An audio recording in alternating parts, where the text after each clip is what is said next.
Hello, my name is Susi Hately. I'm with Functional Synergy Yoga Therapy, and this is a clip for my I Love Anatomy e-zine that I send out each month, and this particular clip is on Lotus pose. Lotus pose is one of those big C classic poses that lots of people love to do, and even more people would love to do. I think part of the allure of Lotus is the ancient saging meditation aspect to it. There's a certain something that is very ancient yoga about Lotus pose, and I truly think that that's part of the allure to getting into this really unique and when it's done well, wonderful pose. When it's done well are the operative words, right? Because we all know that along the road to Lotus land that things happen, knees get hammered. Instead of experiencing this Lotus land, we experience a stark reality of cartilage mayhem. So, why does that happen? And what can we do to help improve our experience of moving in towards this particular pose? Well, let's dig into the knee, because the knee is often what gets hammered and blown out. Meniscus tears, inside knee problems, even patellofemoral IT band, like all sorts of things can happen in through this knee during this position. The knee, I often like to say, is not the knee. The only thing that really is unique to the knee is the patella. There are muscles that cross the knee, that also cross the hip, that also cross the ankle. The bottom, or the top of the knee rather, is the bottom of the femur. The bottom of the knee is the top of the tibia, and both of those bones connect into other joints. So there's a lot of impact on the knee that comes from the hip and from the ankle. So the knee really is the midway point between the hip and the ankle and foot. So what happens or does not happen at those particular areas will have a complete impact on the knee. When we actually look at Lotus pose and how people move into the pose, so don't look at the pose itself and the final position that you or a student is in, rather look at the movement into. When you look at that, you'll see a lot of people who aren't moving purely through this hip, or they are moving too much at the ankle and the foot, and as a result, you'll see a whole bunch of over-torquing in the knee. It's all done innocently. We're so focused in on the knee that I think sometimes we miss the hip and the foot, and also the neighboring pelvis and back. When we move into the position, there's three things that need to happen. We need to bring the hip into flexion, we need to bring the hip into rotation, and we need to bring the hip into ADD, adduction.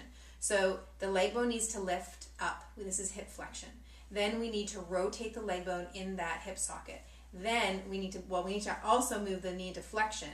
But then when we bring the leg up, now you can't really tell with me sitting on this surface, but when we're in seated, you'll see the leg go wide a little and into abduction, and then we place it into adduction and bring the foot right up to the crease of the hip, of the opposite hip. Right? So this is the first leg of what it looks like. The second leg really is no different. Now, that's the way the movement is meant to happen, right? Now, what often happens, now granted, I was sitting on a chair, so things are a little different sitting on this stoop than being on the floor. And you'll see this unfold, because oftentimes when you'll watch people do this movement, instead of just doing pure movement at the hip in flexion, what you'll see is flexion through the hip as well as in through the pelvis, as well as in through the torso or spine, right? So you'll see the knee coming up, right? But all of this has happened, right? Or they'll lean way back to bring it up, okay?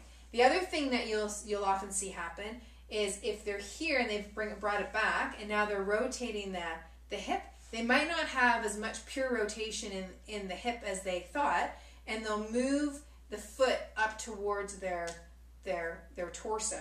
And you'll get a sense because there's wrinkles at that inner ankle. So it's what I call reefing or yanking on the foot to bring it up. Now when that happens, there's all sorts of pull along the fibular, or also called the peroneal muscles out here, and the knee gets over torqued. Now what's interesting about the knee is the knee really only has two ranges of motion, flexion and extension, but there is some rotation in there. There's some ability for the tibia to rotate on the femur. We just don't want to use it. But because it's available, like if you think of someone going for a basket and then landing with their feet on the ground and then turning, there's that ability to do that because there is some little bit of rotation in there. The trouble is when we overdo it, then we blow the knees out, and that's not what we want to do. We want to cultivate the movement in the hip, and we want to keep what's going on at the ankle in lotus pose very, very quiet.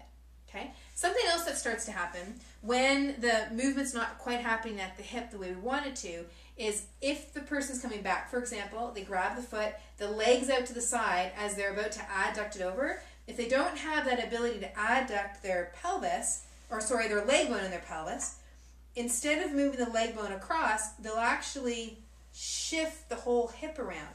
So you can see that as I shift my hip around, and I'll bring in the angle this way, as I shift my whole pelvis around, I'm not moving as much through the hip. My foot's getting where it needs to go, but it's because my pelvis is rolling around this way as opposed to me moving into my hip.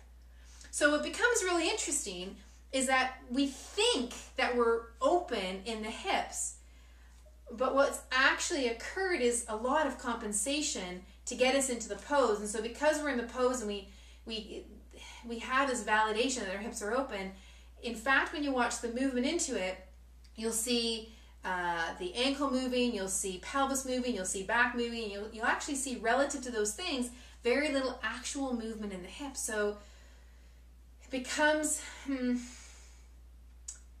for people who then start to work with this, it starts to become initially like, oh my gosh, I thought I was more open in the hips and I'm not. I'm actually really open in not quite a functional way through the pelvis and the spine and the knee and the ankle and not the hip. So if you're playing around with this, really, really focus in on movement of the leg bone in that hip socket as opposed to doing any movement around through the torso or through the pelvis itself. Okay, so have fun with that, explore that. If you've got any comments, please post them here on the Facebook page. And if you have any questions, feel free to email me through my website at functionalsynergy.com. You have a great, great, great day. Happy exploring.